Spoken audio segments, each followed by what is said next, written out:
5 ഗണിത ചോദ്യങ്ങൾ ഉത്തരം കാണാനുള്ള വളരെ സിമ്പിൾ മെത്തേഡ്സ് പരിചയപ്പെടാം. ഒന്നാമത്തെ ചോദ്യം. 150 മീറ്റർ നീളമുള്ള തീവണ്ടി 90 കിലോമീറ്റർ പെർ മണിക്കൂർ വേഗത്തിൽ സഞ്ചരിക്കുന്നു. ഈ തീവണ്ടി 200 മീറ്റർ നീളമുള്ള ഒരു പാലം കടന്നു പോകാൻ എത്ര സമയമെടുക്കും? അപ്പൊ ചോദിച്ചിരിക്കുന്നത് എന്താണ്? പാലം കടന്നു പോകാൻ എടുക്കുന്ന സമയമാണ്. അപ്പൊ സാധാരണഗതിയിൽ പാലത്തിന്റെ നീളം മാത്രമാണ് നോക്കുക അല്ലേ? പാലത്തിന്റെ നീളം 200 മീറ്റർ ആണ്. പക്ഷെ അങ്ങനെ കണക്കൂട്ടുമ്പോൾ ഈ ഉത്തരം തെറ്റിപ്പോവും. തീവണ്ടിയുടെ നീളം കൂടി കാണേണ്ടതുണ്ട്, 150 മീറ്റർ. അപ്പൊ ഈ തീവണ്ടിയുടെ നീളവും പാലത്തിന്റെ നീളവും കൂടി ഉള്ളതാണ് തീവണ്ടി സഞ്ചരിക്കുന്ന ദൂരമായി കാണേണ്ടത്. അപ്പം സഞ്ചരിക്കുന്ന ദൂരം എത്ര വരും? 150 പ്ലസ് 200 350 മീറ്റർ. ഇതിന്റെ വേഗത ഇവിടെ തന്നിട്ടുണ്ട് അല്ലേ? എത്രയാ വേഗത? 90 കിലോമീറ്റർ പെർ മണിക്കൂർ.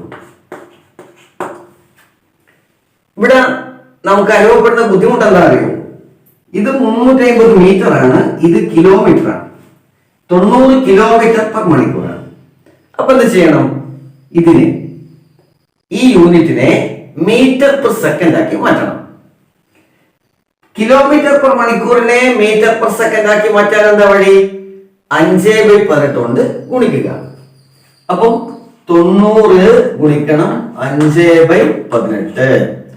90നെ 18 കൊണ്ട് ഹരിച്ചാൽ 5 വരും. 5 ഗുണിക്കണം 5 25 മീറ്റർ പെർ സെക്കൻഡ് ആണ്. 90 കിലോമീറ്റർ പെർ മണിക്കൂറിനെ മീറ്റർ പെർ സെക്കൻഡ് ആക്കിയാൽ കിട്ടുക 25 metre per second. Okay, very simple ആണ്. 350 മീറ്റർ ആണ്. അപ്പം എത്ര സമയം എടുക്കും എന്ന് ചോദിക്കുമ്പോൾ എത്ര സെക്കൻഡ് എടുക്കും, അതാണ് ഇതിന്റെ ചോദ്യം. അതിനെന്താ വഴി? 350നെ 25 കൊണ്ട് ഹരിക്കുക. 10 25 250 അല്ലെ? പിന്നെ ബാക്കി 100 അല്ലേ വരുന്നത്? 350 അത് 4 25 ആണ് 100. അപ്പൊ ആകെ എത്ര വന്നു? 14 സെക്കൻഡ്. ഇതാണ് ഈ ചോദ്യത്തിന്റെ ഉത്തരം. അടുത്ത ചോദ്യത്തിലേക്ക് പോകാം. ഒരു ത്രികോണത്തിലെ കോണുകൾ 1:3:5 എന്ന അംശബന്ധത്തിലായാൽ ഏറ്റവും വലിയ കോണളവ്. ഒരു ത്രികോണത്തിലെ കോണുകൾ എന്താണ്? അത് 1:3:5 ആണ്. അതിലെ ഏറ്റവും വലിയ കോണളവ് എന്ന് ചോദിക്കുമ്പോൾ ഈ 5 ഭാഗം വരുന്ന ആ കോണിന്റെ അളവാണ് കണ്ടുപിടിക്കേണ്ടത്. ഒരു ത്രികോണത്തിലെ കോണുകൾ എന്ന് പറയുമ്പോൾ ത്രികോണത്തിലെ ആകെ കോണളവ് എത്രയാ? 180 ഗുണിക്കണം, നേരത്തെ പറഞ്ഞല്ലോ 1:3:5 1:3:5 അതിൽ 5ന്റെ ഭാഗം. അപ്പൊ ഇതെല്ലാം കൂടി ചേർന്ന് എത്ര വരും? 1 3 4 5 9. ആ 9ൽ 5 ഭാഗം 5/9. 180നെ 9 കൊണ്ട് ഹരിച്ചാൽ എത്ര വരും? 20. 20 ഗുണിക്കണം 5 100 ഡിഗ്രി കോൺ. ഓക്കെ, അടുത്ത ചോദ്യം. ചതുരാകൃതിയിലുള്ള ഒരു ഇരുമ്പ് കട്ടയുടെ നീളം 25 സെന്റിമീറ്റർ, വീതി 10 സെന്റിമീറ്റർ, ഉയരം 4 സെന്റിമീറ്റർ. ഇത് ഉരുക്കി ഒരു സമചതുര കട്ട ഉണ്ടാക്കിയാൽ ഒരു വശത്തിന്റെ നീളം. ഒരു ചതുരക്കട്ടയുടെ വ്യാപ്തം കാണാം അല്ലേ? ചതുരക്കട്ടയുടെ വ്യാപ്തം എത്രയാ? നീളം ഗുണിക്കണം വീതി ഗുണിക്കണം ഉയരം. അപ്പൊ നമുക്ക് ആദ്യം ചെയ്യാവുന്നതാണ് ചതുരക്കട്ടയുടെ വ്യാപ്തം.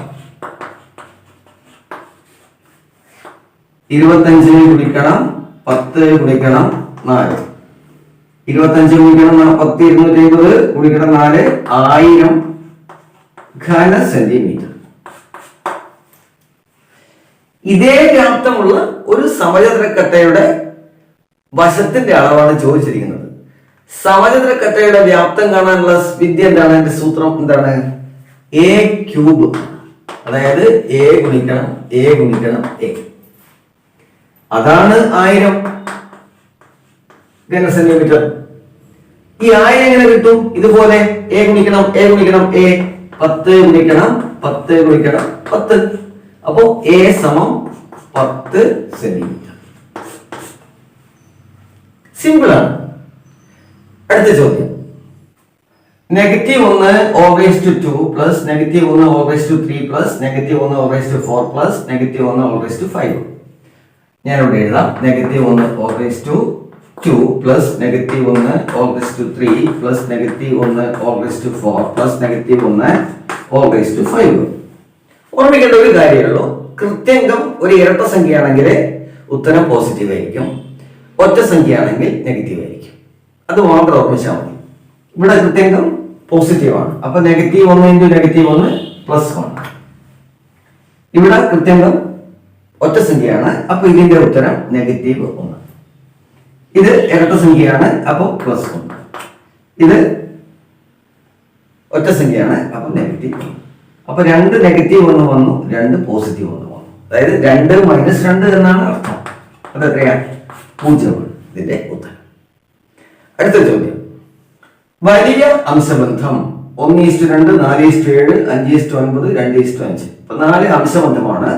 ഇതിൽ ഏറ്റവും വലുത് 1:2, 4:7, 5:9, 2:5. 1:2, 4:7, 5:9, 2:5. ഇതിനെ ഭിന്നസംഖ്യയുടെ രൂപത്തിൽ എഴുതുമ്പോൾ 1/2, 4/7, 5/9, 2/5. ഇതില് നമ്മുടെ നോട്ടം വളരെ സൂക്ഷ്മമാണെങ്കിൽ 2 അംശബന്ധങ്ങളെ പെട്ടെന്ന് ഒഴിവാക്കാം. അത് 1 ഇതാണ്, 1/2. ഇത് പകുതി, 1/2 എന്ന് പറഞ്ഞാൽ പകുതി, 1/2. ഇത് പകുതിയിൽ താഴെ, അപ്പൊ ഇത് രണ്ടും ചെറുതാണ്. എന്തുകൊണ്ടറിയോ? ഇത് 4:7, അതായത് ഇത് പകുതിയേക്കാൾ കൂടുതൽ 4 ഉണ്ട്. 7ന്റെ പകുതിയേക്കാൾ കൂടുതൽ 4 ഉണ്ട്.